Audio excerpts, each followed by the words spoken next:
It's a new rise. Can somebody lift those hands? It's a new rise. I need you to speak it over your own life It's a tonight. new rise. It's a new rise. Hello, hello, hello, and good evening.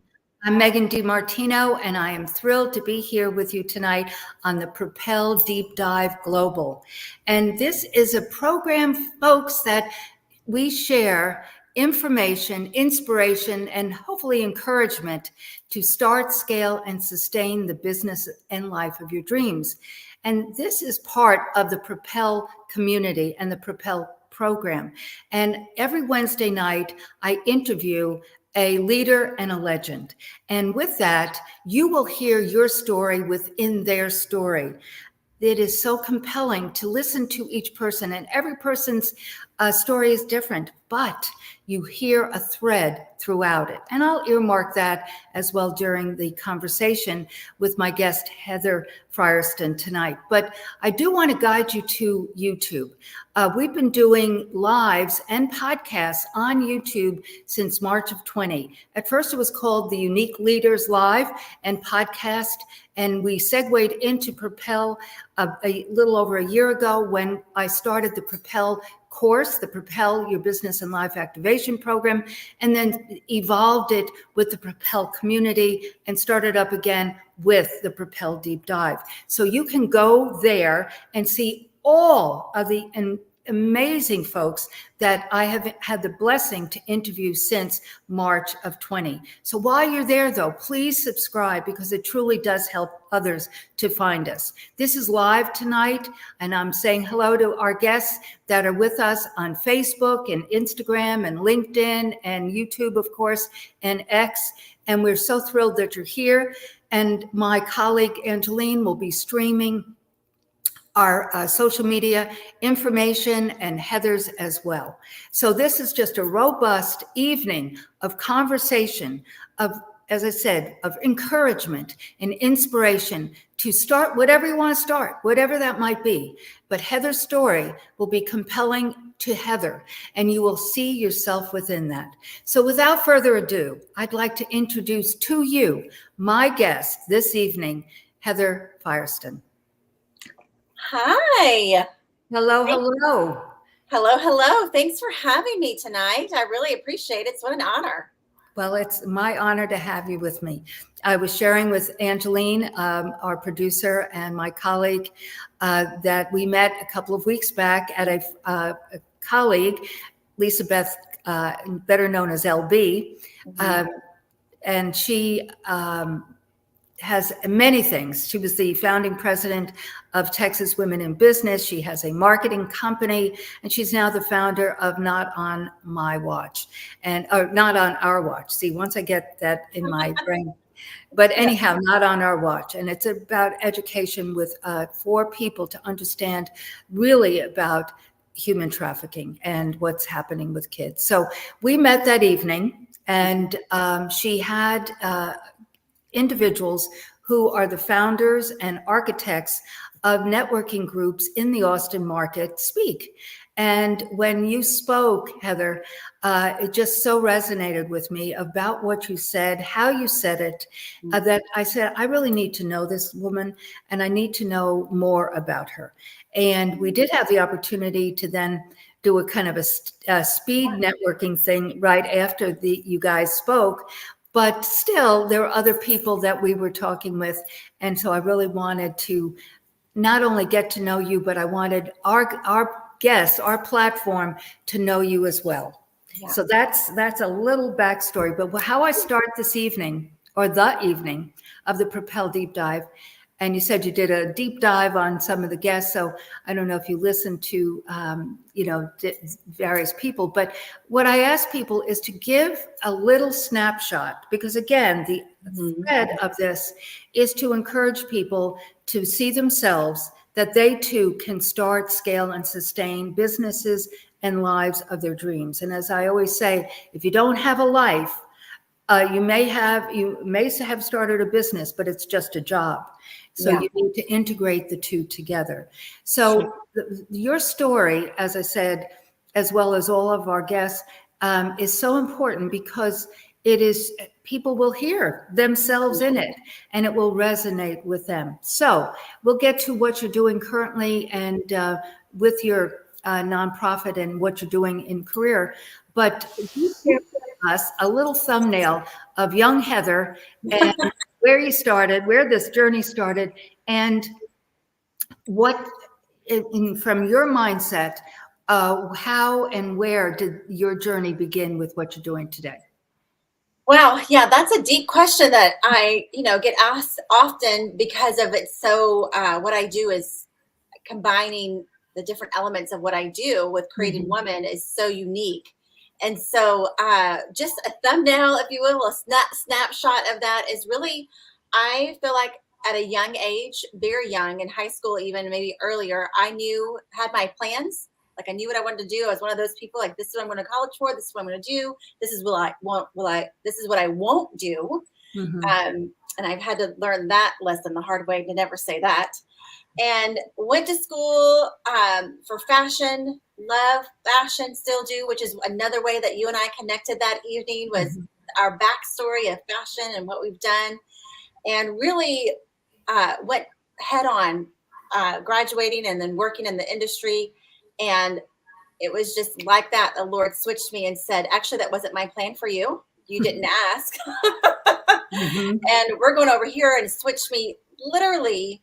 I always say I left the marble floor of a high-end store and went straight to the red carpet of a church into full-time ministry. And funny thing, I didn't know how to dress. How do you merge the two? And so I really dove into ministry. And that's when I really understood that God has a purpose for us all. And our faith and our life's work aren't two different things. And they merge. And so that really began my journey of helping women discover not just their purpose, but how they can pursue it every day in their life. And so for the past 20 years, I say I've been in vocational ministry, but the past 14 years, I've had my own nonprofit where really helping women leaders understand that not only would they born on purpose, but their dream that's inside of them, that little thing that just keeps you going and wakes you up in the morning, that's really about your purpose and your legacy. And so that's the snapshot, if you will, from fashion to ministry to combining the two to, all the things 20 years later is a snapshot of where I am today. That's a very, very concise and very good, clear snapshot. As you were speaking, I may have said this that evening, but when people ask me, and I always thread it into my talks, is that because it's an overview of me, that I'm a New York girl, deep in the heart of Texas, with a creative, serving, mentoring spirit. And I do believe that's another thing that you and I, connected on, because again, it's about that creative piece to us. And it's never going to go away, never, because that is the DNA that we were created with by the Creator. So other people are mathematic, other people are like Angeline, what she does, I could never do. I mean, I just could never, ever do, because my brain doesn't work that way. So it's really how he has designed us. But the other piece to what, the New York girl deep in the heart of Texas with a creative, serving, mentoring spirit, you said something very compelling and I have been marinating. That's when I say marinating, I'm talking to the Holy Spirit and thinking about this and praying about it. Is that, and I think this is the other reason, Heather, you so resonated with me, is that it has been brought to my spirit that who we are, like we say, we're creatives. And you just said it. And what God has for us, meaning the mission, the vision, the purpose, is one and the same. It is. And, but the world really separates it. And church too, actually, sometimes. I was just going to go there. And I was at a conference in the early part of this year, and it was a beautiful conference. I mean, I loved it, and the but is that it was people's stories of trauma, basically, and then their healing through the Lord, and there's circumstance. Everyone has a different story. But what struck me, and because I'm such a practical person, meaning you give me a blueprint, I need that blueprint. I need, step A, B, C. And what struck me was that it was their testimonies and their the Beauty for Ashes story. But there was a few people had call to action type of things, and call to action is too strong, but it shared some practical things that they did, they used, what have you. Yeah. But 90% of it was not that. And after the event, a few of us had dinner, and someone was there that didn't know me, and at dinner, and they were talking about something and about my skincare brand. And that person said, "Oh my goodness," she's a stylist in Houston. She said, "Oh my goodness, you were the founder of Glycolique?" And I went, yeah, it's a long time ago, but yes, and yes. Yeah. And she was like, "Oh." And then the shift happened to business ministry. We hear marketplace ministry, yes. We hear, things of that nature. But as I was driving back from Houston to Austin area, I was just marinating on that, what I shared earlier about the conference, and then that, and how one is not exclusive of the other. Right. Who we are and is our ministry. Yes. What we do is our ministry. Right. So I called Angeline on Monday, as I always do, and it was a new idea. And I said, could you go to, go to Google, not Google, GoDaddy, and see if Biz Ministry, B-I-Z Ministry is available. And it was, with just a dot, a period between. Oh, so wow. So we took it. Okay? Oh, wow. Yes. So, my dear, it is just, we'll go further into this evening, but the point is that as I was doing research on the word ministry, just even the word ministry, you go to Europe and the finance minister or the, arts minister, or it has nothing to do with church. It has to do with government, the seven mountains.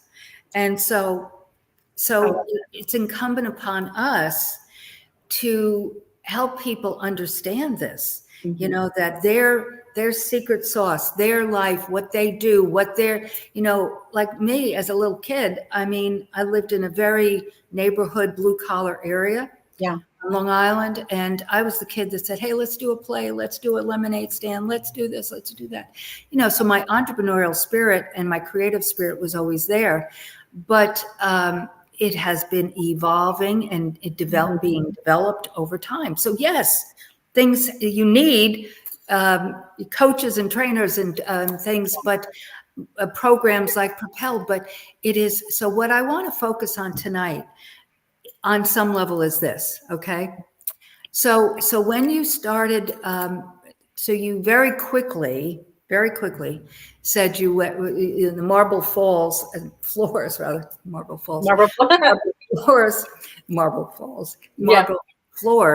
to the church. So when you were recruited, or however that happened, you recognized or didn't how long did it take for you to recognize that it was a shift from God versus just a career shift? Yeah, that's a unique story and a really good one. I was already volunteering there. I was single at the time, so I was volunteering there a lot. I would say that I probably had two jobs. I worked full-time in the fashion industry, managing a high-end store, and but we closed early, and I would head straight to the church. And so I did that for about 2 years. And so when the offer came, I actually said no. I said, that's not my plan. Right. And then somehow I say that I ended up grabbing an application. And even then I was like, I'll just grab the application because the person kept saying, I want you for this position. And I just kind of did it without really thinking about it. But I clearly remember the night that I was sitting in, it was a lady's office at the church. And she said, Heather, and I knew she had been going away to pray to, with her husband about the year and different things. And you know how you do that. I understand that now. I do that a lot now and just kind of get clarity on the year. She said, and while she was away, I said, Lord, you're not giving me an answer. And I want my 1, 2, 3. I really do. I'm like, what is the plan? Right. And so often it doesn't always come the way you think it's going to be. And so for that, just to fast forward, I just during that week and said, you know what, Lord, you're giving me other things to work on this week. I'm going to work on this. And if she comes back and says, I'm the person, because it's between me and 2 others, then I'll just take that as a sign from you. Well, that was silly. No, it wasn't silly. It was God. And she came back and she said, it was clearly you, Heather. And I want you to work here and work in this position. And I remember just in that moment, really feeling this fog come over me and just like my life is about to change in so many ways that I don't even know. Like it's such a huge switch. And how old were you at this point? I was about 27, 28. So I was very set in my ways already. It wasn't this young 19-year-old like trying to figure out. I had my career path. I was being promoted. I was, I was hitting it. And I remember I say a lot that those first 3 years in ministry, I walked around in a fog, basically because I felt like I had missed the boat for so many years and didn't know really how to ask the Lord for direction for my life. I grew up in the church, but it wasn't, not that I heard it. I'm not saying it wasn't taught. I always want to say that. But in my young growing up, I guess I didn't hear, like, maybe you should ask for the Lord's direction on what your work is. You mentioned earlier, marketplace ministry, and that's been a word that's been on me for over a year now. And I really love it. And I think it's so important because as believers, we get so stuck in wondering what our purpose is and what is our, just what is our purpose. And the Bible is very clear about that. Our purpose is just to point people to Jesus. It's very easy. And it's where we really get stuck is the how. And that's through your gifts and talents. And so that's why teaching people about marketplace ministry and that your purpose is actually, and going into the world, is actually in your workplace and where you spend most of your time. That's right. So I just love that teaching of no matter where you are, whether at home or in the cubicle, you're in ministry somehow, and that's going into the world. So don't you feel that so you coach women, and do you not, and we're going to go back to the evolution to this, but do you not, you very quickly said, and in the church as well. So do you not see, well, let me ask it this way. When a person has had a lot of trauma and that trauma is holding them back from actualizing what their dream is, if they were even allowed themselves to have a dream, if they're not given the understanding that they can pray for it, they can speak to the Lord, like you just said, ask, seek, knock, Mark 7:7. I mean, so if we're not given the scriptural blueprint of actualizing our dreams, goals, and desires, I've been reading the Old Testament since September. We're just finishing Jeremiah, and it's like, oh my God. And I mean, I've never read the Old Testament. I mean, there's snippets, but I know Jeremiah 29:11. Yeah, that's it. Right. But that sure is not so Jeremiah. No, that's not exactly. There's so much more to that. Jeremiah is a heavy duty, book. Prophet. Yep. But the whole book, holy moly. So, so with that said, don't you feel, Heather, that like David Hill, who was my guest last week, very challenged childhood, very, very. Mhm. One of the worst, and that I know. And it was not until he surrendered Yeah. to addictions, and also, but that happened through a spiritual mentor that came into his life. Mhm. But then step by step by step. But luckily, and I use that word, he had an inner drive to, I don't want to say just financially succeed, but I guess that would Yeah. have been his initial motivation.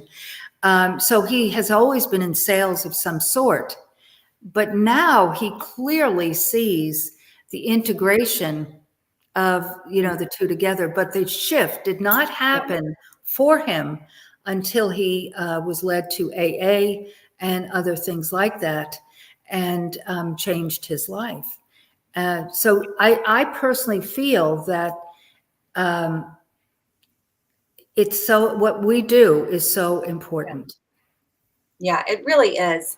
I feel like the church in general is where we grow. It's where we grow our spiritual life. It's Mm-hmm. where we learn. I Mm-hmm. want to be in a really strong church. I am in a really strong church Mm-hmm. that I learn every week things that I've never heard before. And I'm a Right.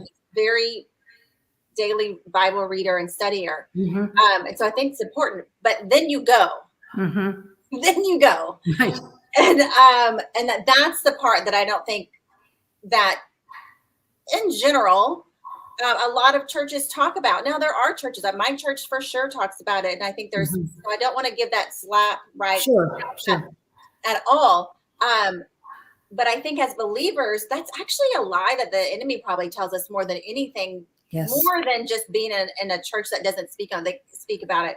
It's that the veil of the lie that going, because we all know it. That's the first thing we know as believers, right? Is go into Mm-hmm. the world, is mission, Mm-hmm. another country, which God Mm-hmm. bless everyone that does that. And so, but for the everyday person, like everybody pretty much, Everybody. Mm-hmm. our going looks just so different. And and when we really seek and ask the Lord what to do in our daily work, not only does he give us creative ideas to do Mm-hmm. that work, he shows us where to put the money. He shows us what missions to give to, who to bring alongside. And sometimes it's just through our daily actions that we're able to be that disciple, Mm-hmm. or the person that disciples and mentors just from our daily life. And that's really being the salt and light of the earth, right? Mm-hmm. We need to be what flavors everything. We need to be what flavors the workforce, that flavors the culture, brings all of that to the light. And so I think it's just taken for granted sometimes by a lot of us that Mm-hmm. are being used every single day if we allow it. Yes. Just Yes. surrender. You use that word surrender. And that really was Mm-hmm. a part of my story too, was surrendering my plans. Mm-hmm. And the crazy thing is, I talk about dreams. Fashion was in me for so long. Well, he brought it back. He just used it differently. And I think so often, at least this was my story, we think, oh, if I surrender my plans, God's gonna send me to the mission field. Well, has that ever been something you wanted to do? Do you have, he's not gonna make you somebody totally different. Right. He Right. created you. He knows every part of you. He knows what your desires are, because most of the time he put them there. So Right. he's gonna put you in situations that's going to reflect his glory through your gifts and talents, because you're going to know that only through him, right? And so it is surrendering that how. Mm-hmm. Mm-hmm. Yeah, it's just Mm-hmm. I could talk about that forever. I don't know if that was even your question, but No, but that's all. It all interweaves together, entwines, because that's what I wanted to speak to you tonight. Because the piece that the other piece I'd like to, kind of segue to is identity, meaning that in this world that is manufactured on, meaning information. And I say the world is manufactured because if you allow, the information du jour to say, oh, goodness, I guess I need to do this, Yeah. then there is no foundation. there is no identity to who you are. There's no, I was doing a meeting with someone today who's on the school board of the Georgetown, the town I live in. And she was talking about how, she didn't say when this was, but it was a while ago. So let's say 5 to 10 years ago. It wasn't 10 and it wasn't 5. So it was, somewhere in between. But there was a caveat taken out of discipline where, she was talking about truancy specifically, where the people, she used to work not on the school board, but work for the education department of the city. And the piece where people could go and say, your son has not been in school for 6 weeks, has been taken out. There is no accountability, meaning with the administration to the parent. And so it's this free-for-all. Yes. And they claim they write letters, but meaning does the parent read it, so forth. But what she was saying, and this is really the point, is that she said, not only would I go, but I did not go to cast shame or blame on anyone. It was to be a solution. Mm-hmm. I love that.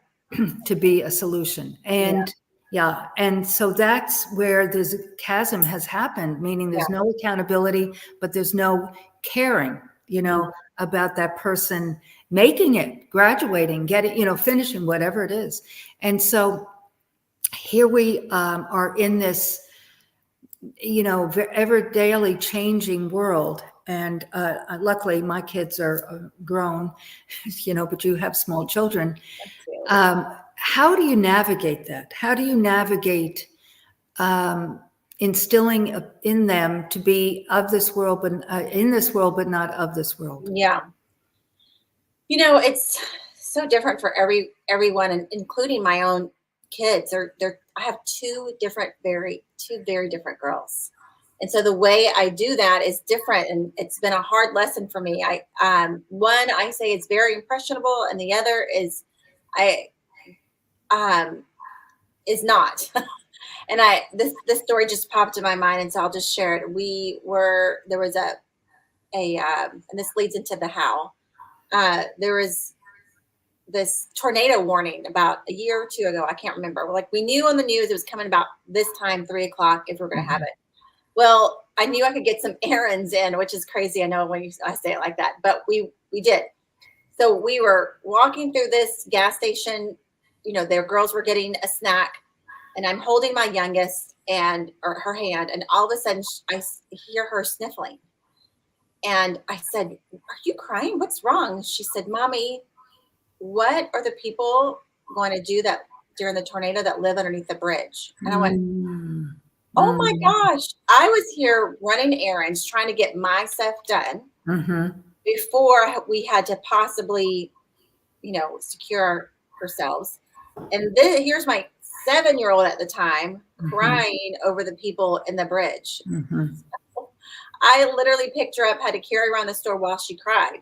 And so the how with her is very different than the how with my other. And it's very more intentional almost, having really vivid, if you will, conversations about things that are going on. I don't mince words. I even Google things for her and show pictures.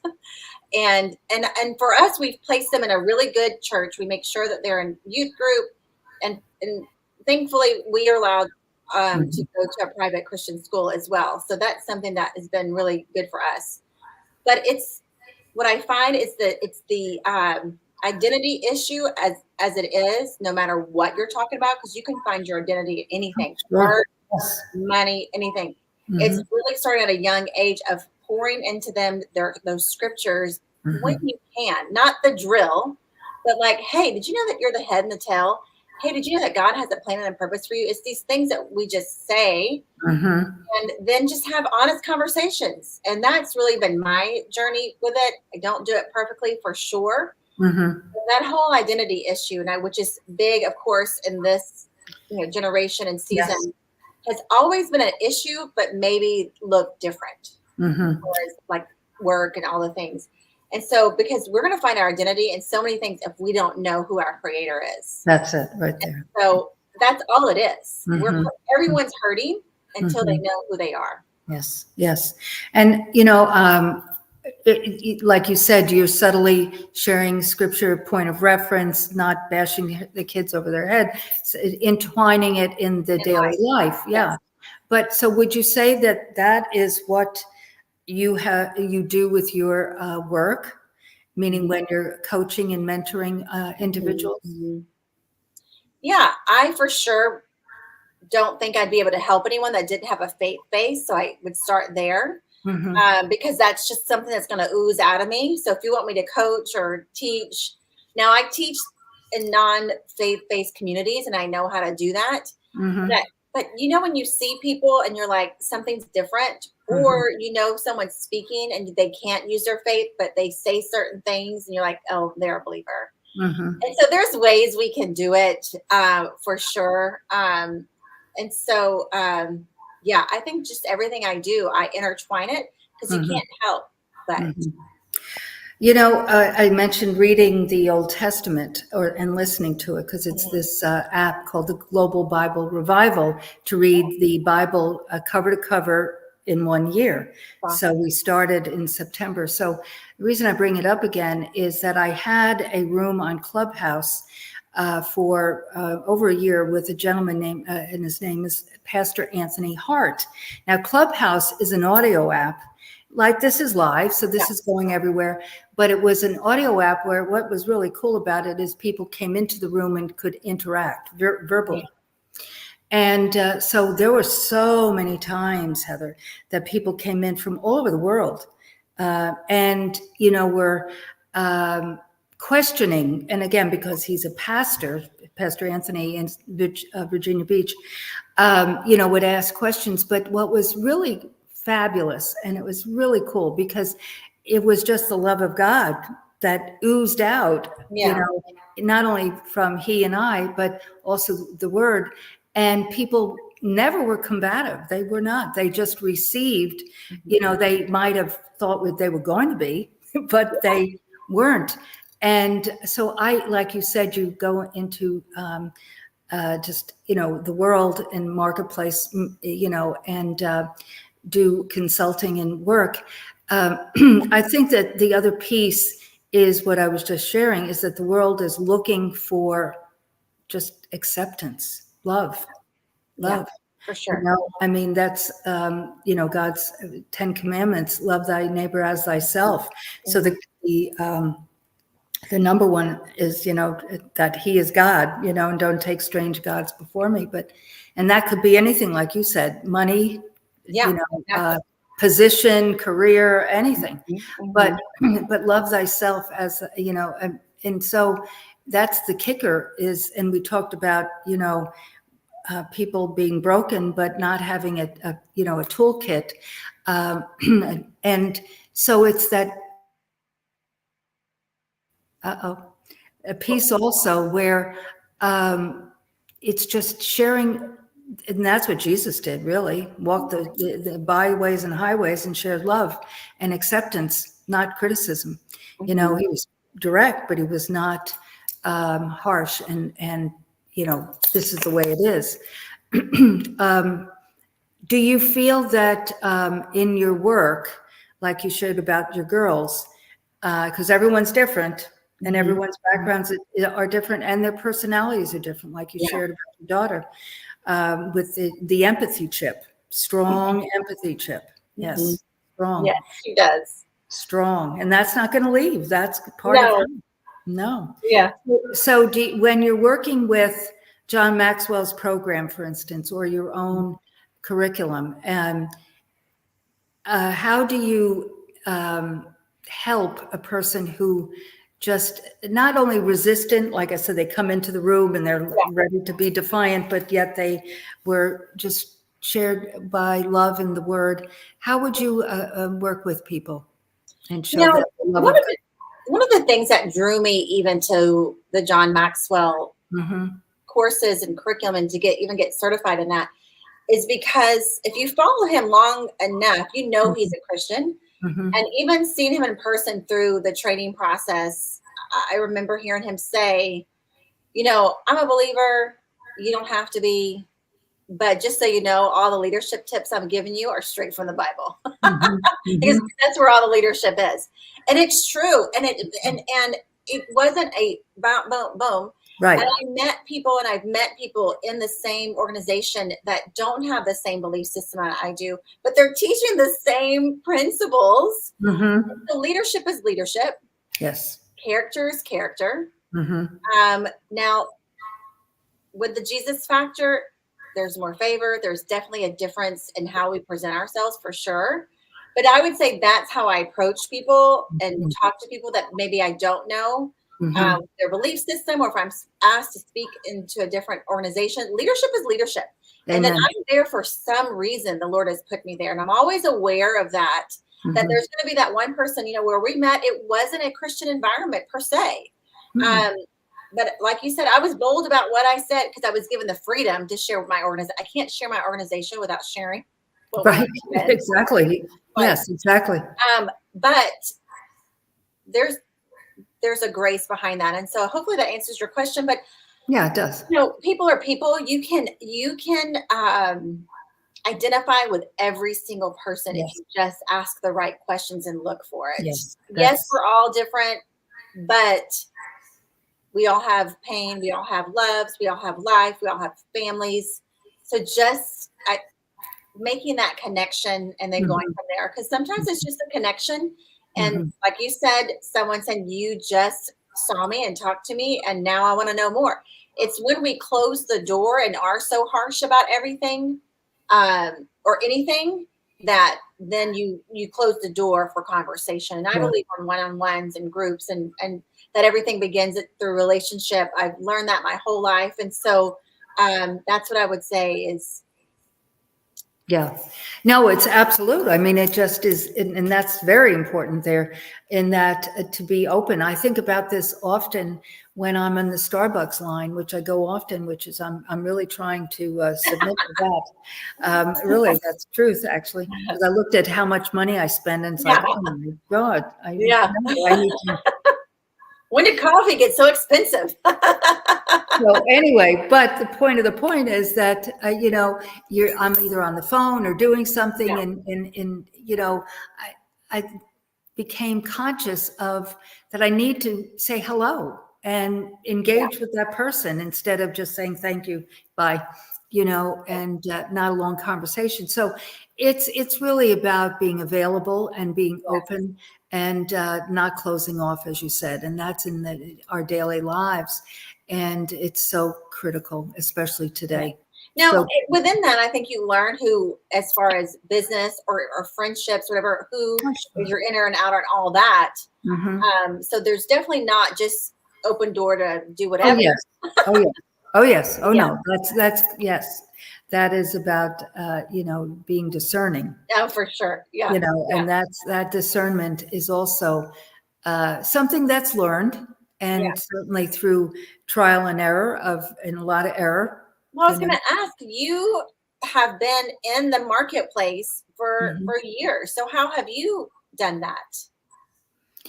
Oh, goodness gracious. Well, first off, my journey, I came to Texas in 87 and I grew up a Catholic, and, some beautiful things about Catholicism, the events and different things about it. And I went to school, and so it was a lot of lovely things, but you don't get to know Jesus. You don't know about a personal relationship. Catholics don't read the Bible, meaning that you go to church and there's a little homily, but based on one of the scriptures, but it's not reading the Bible. I'm not saying no Catholics do. I'm just sharing my experience. And so when I came to Texas in 87, every person that God surrounded me with, that I had a kind of a regular relationship with, my stylist, my nail tech, very important people, and my secretary, they were all talking about this Jesus like they had dinner with him last night. And I'm like, who is this Jesus? I mean, but it kept, it just kept. So finally, I asked my secretary to lunch and we chatted. And the reason I share this is that there's kind of like AD and BC, or BC, Yes. AD.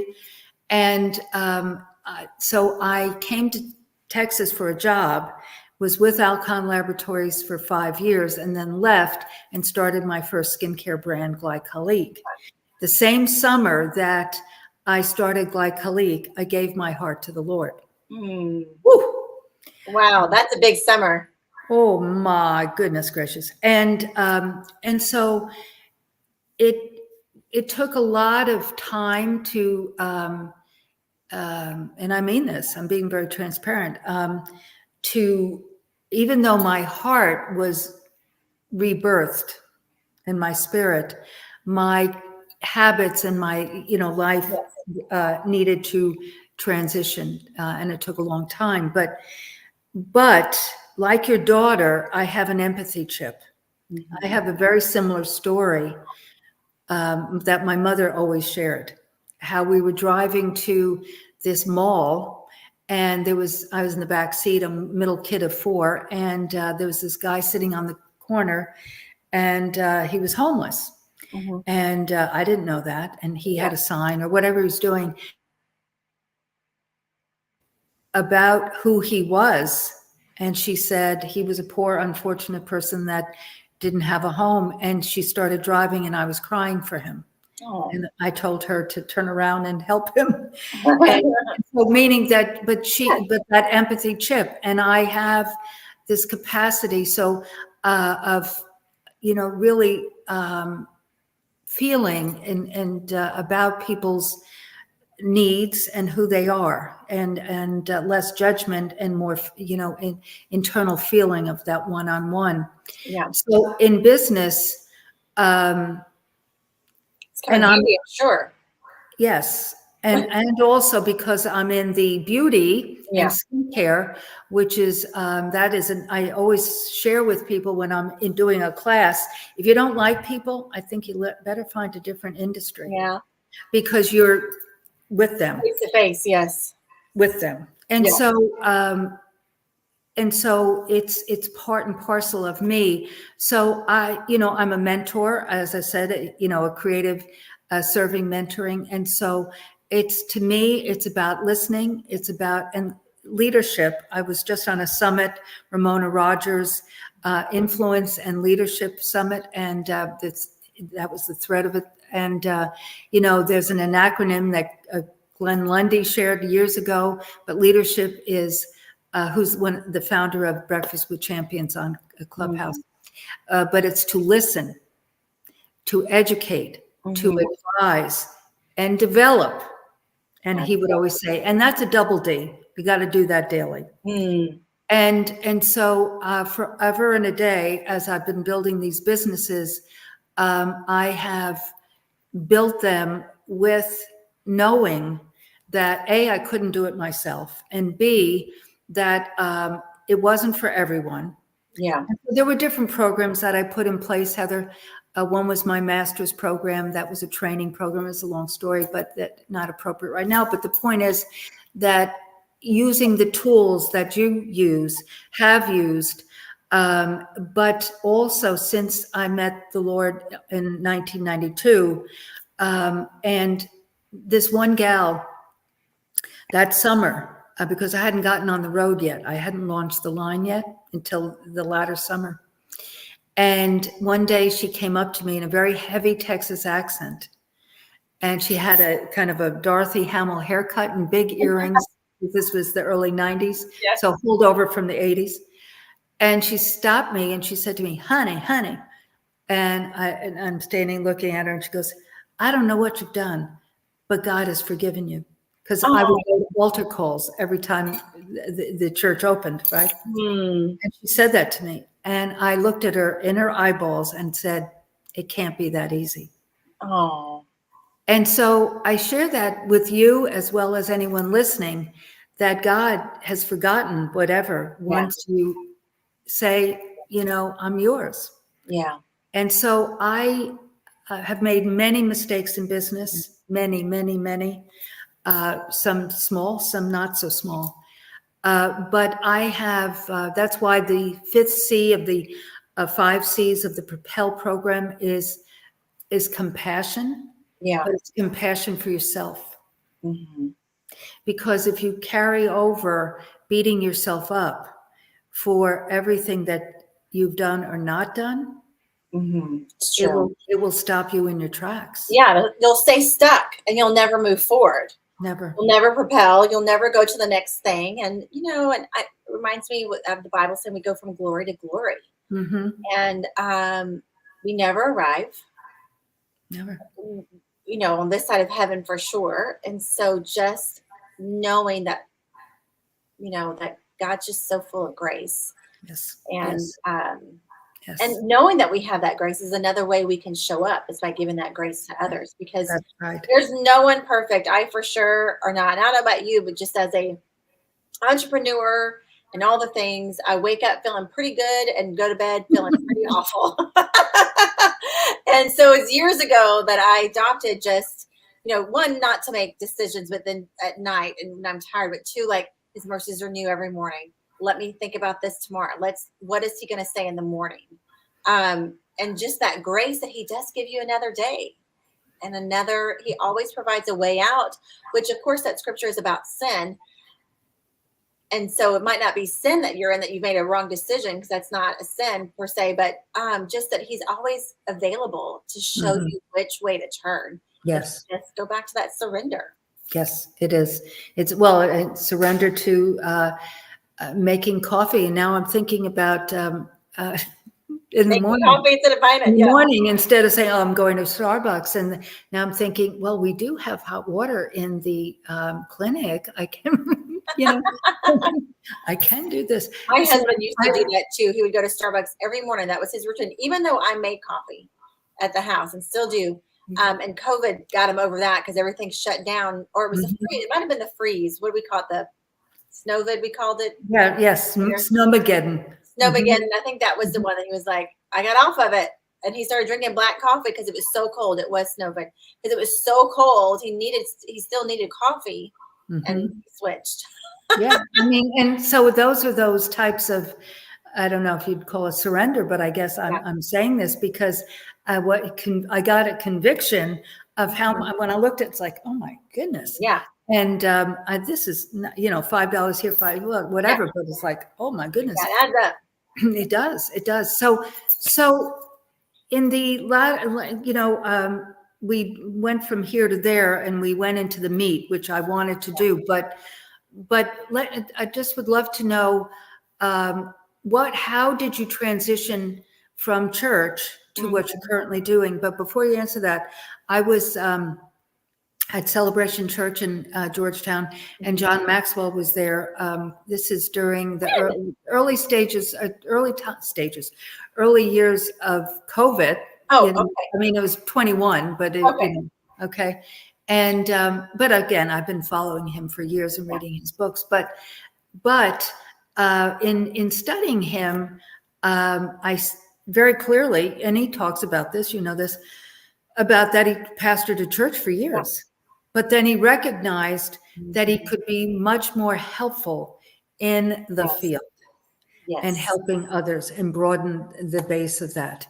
And so how did you have a John Maxwell moment of leaving the church and going into your own work? That's so interesting, because I feel like I'm in a season even now of transition. And so what ministry at the church, I didn't do John Maxwell really until almost a year or so ago. So I've done my nonprofit ministry for much longer, and the two overlapped for the first 2 years, where I was doing full-time ministry at the church, if you will. Everything's full-time, but when I say it, I mean I was working full-time. And then the Lord started bringing back to me fashion, and it was right around the time that blogs were hitting. And I remember asking, "What's a blog?" and he just started really showing me about how faith and fashion went together, and that's how it's Created Woman started, was a blog. And I just started writing. I asked friends to write, and really saw that no matter where I was in each season, I just wanted to help women. In the fashion industry, I wanted to help them feel beautiful. Of course, I loved feeling beautiful in the clothes and got me in a lot of trouble too. But I loved helping women look and feel their best. Well, then with ministry, I saw the opposite of women really, some women in the church being such strong leaders that didn't take care of themselves. And really started saying, okay, if we're ambassadors of Christ and we are to run our race well and be healthy, then we also have to show up well, you know, and that whole message of, you know, how you present yourself the first 7 seconds, all the things. And so that's how the two came together. And so it came about, it was so interesting. I'll just share this really quick, that it was one summer the Lord was showing me different things to get done. And one was launch this website with a team of writers on a blog, which I still really didn't know what a blog was, what WordPress was. It was like this whole crazy thing. Launched it, and I had a deadline. I kind of had it in my head. The Lord was saying like July. Well, in August, I found out I was pregnant with my first child. So for me, it was that natural progression of having children, already started something new, and then just kind of the Lord, you know, takes your, you know, shows you the steps. Right. Orders our steps. Orders our steps. And so it was very, not that it was easy, but as I look back, it's oh, I see how all that was happening. Not to say that it was easy in the midst at all. Sure.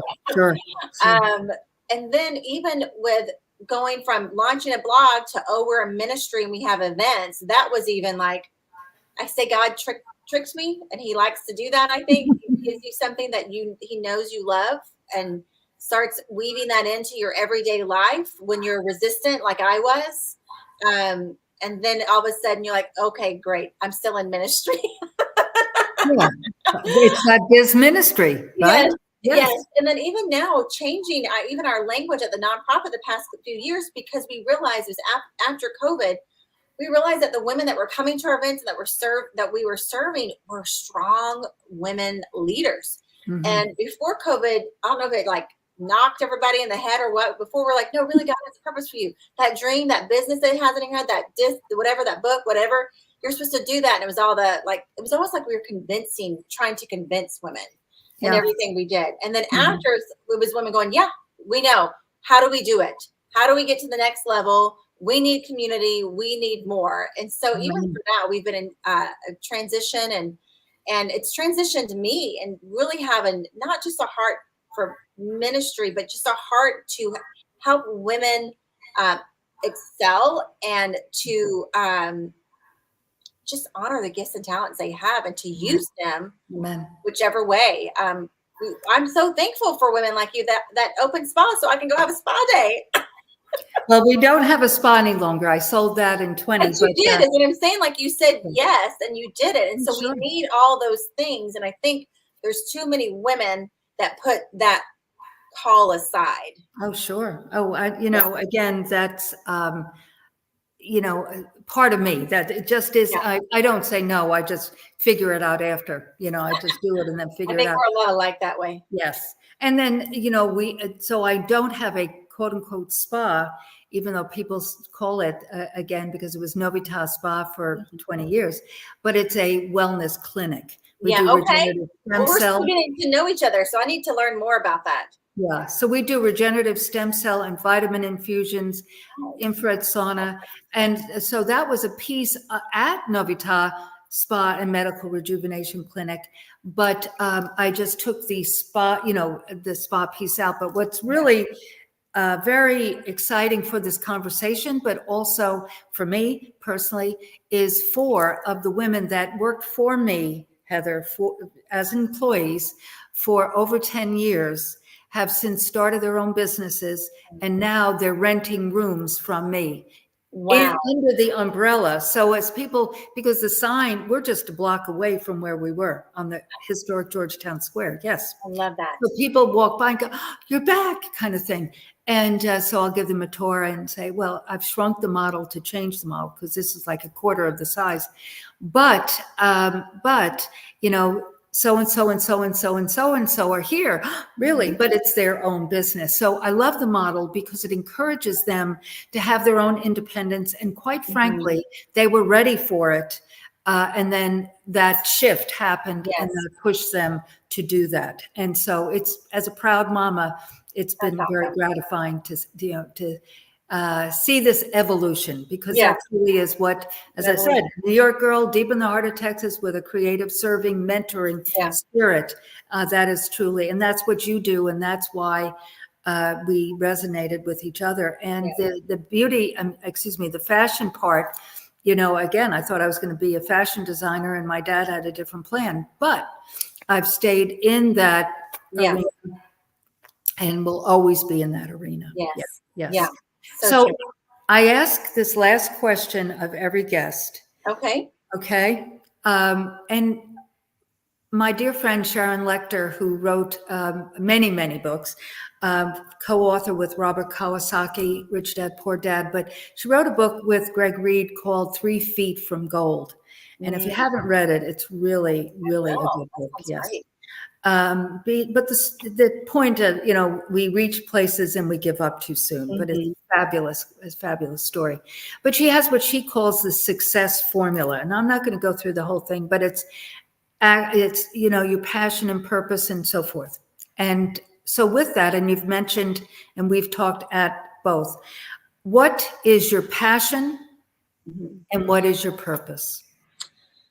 Yeah, I think they go hand in hand. I have a lot of passions, my family being one. But if we're talking specifically about our work, which, that's what we've been focusing on, it's really helping women get unstuck and know that they have a purpose and were born on purpose. And that's really my passion, and bringing that out in them to another level, not convincing them, right, but bringing them up to another level. And but my other passions really, I still love fashion, and I'm still waiting on the Lord. Like, how can I incorporate it? I designed a dress a couple of years ago, put that out, and that was so fun. And then my children, they're in the stage right now that I don't want to miss anything. I'm really strict about quitting work at 3:00 during the school year, and I've kind of stacked everything this month. So this summer is really easy. Done a lot of pre-recording, uploading for our membership. We have a membership at Creative Woman, and just really stacked those courses so that they're ready to go, and I'm not on the fly, so that I can enjoy that season. So I know it doesn't last long. But as it pertains to work, it's really helping women. And that's, I don't think it's by mistake that the Lord even gave me girls. No, I agree. Not that I don't love boys. I don't know if I'm sure I'd figure it out if I had one, but just that my whole mission and nonprofit is Created Woman. And then he gave me 2 little girls after I formed the name. Wow. I didn't form the name after I had girls. The name was there before. Wow. And I don't think that's a mistake that he's training me to rise up his daughters to really make a kingdom impact, because that's what it's all about. And so it is. It truly is. For the kingdom, Matthew 6:33. Yes, seek ye first the kingdom of God and his righteousness, and all will be given unto us. Yes. Love it. Well, I am honored to have you. First off, to have met you. I was so thankful that evening as I was driving home.